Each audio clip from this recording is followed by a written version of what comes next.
मो ना ए मनोज कुमार पात्र गंजाम जिला बेलगुन ठार आसी। कौन अनुभूति अच्छे आज्ञा? प्रभुंकर अनुभूति तो जीवन में बहुत किसी अच्छी किंतु से भितर इमिति किसी अनुभूति थाए जहाँकि संपूर्ण चिरस्मरण हो रही थाए। प्रथमे मु कहबी जिते बड़े आम पुरी की आसवाई इच्छा करूँ प्रभु किमिति दर्शन हम किमिति आम आपन को दर्शन करी फेरबू जीवन में बहुत इच्छा अच्छी किंतु केते गहली केते कौन थिले मध्य प्रभुंकर निर्देश प्रभुंकर आशीर्वाद एमती जे अति कम समय भितर आम प्रत्येक थर आम दर्शन करी फेरीचु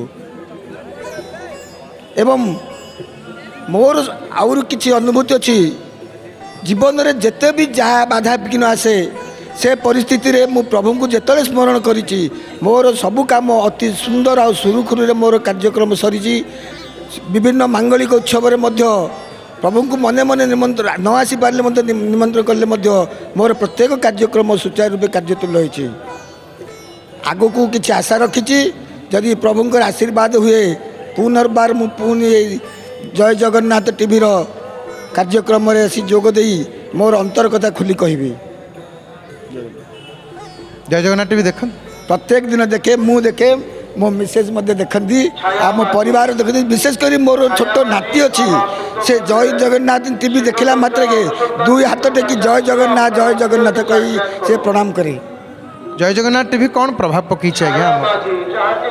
प्रभाव तो ये प्रत्येक चैनल को वर्तमान को पछरे पकई सारा ओडिशा सहित सारा भारत वर्ष रे प्रत्येक राज्य रे जो चहल सृष्टि करिछि विशेषकर आमर ओडिया भाई माने जेउठारे भी अछंती सेमानंकर दूर रे थिले मध्य ए जय जगन्नाथ टीवी माध्यम रे पतित पावनकर दर्शन करिगिरी तांको जीवन सार्थक करूचंती।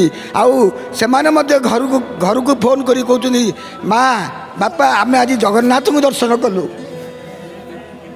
जो जय जगन्नाथ टीवी रे घरे थाइकरी जने दर्शन करे बा आपन कथा कहूँ आपन जिते दर्शन करती से घर वातावरणटा केमती लगे से केमती अनुभव हुए आपन जितेबले द्वार फिटा कार्यक्रम हुए सबु बेले आमे निदरू चेई थाऊ आ प्रत्येक दिन प्रथम द्वार फुला आरंभ करी आरती पर्यंत अपेक्षा करूँ जो पर्यंत आरती दर्शन अच्छी मु भी केतले चली जाए मोर कार्यक्रम करने किंतु मोर सहधर्मणी सी केतले टीवी छाड़ी जातनी दर्शन कला पर ही अन्य कार्यक्रम करती आउ से दर्शन पर वातावरण अति सुंदर आउ मधुमय उठे।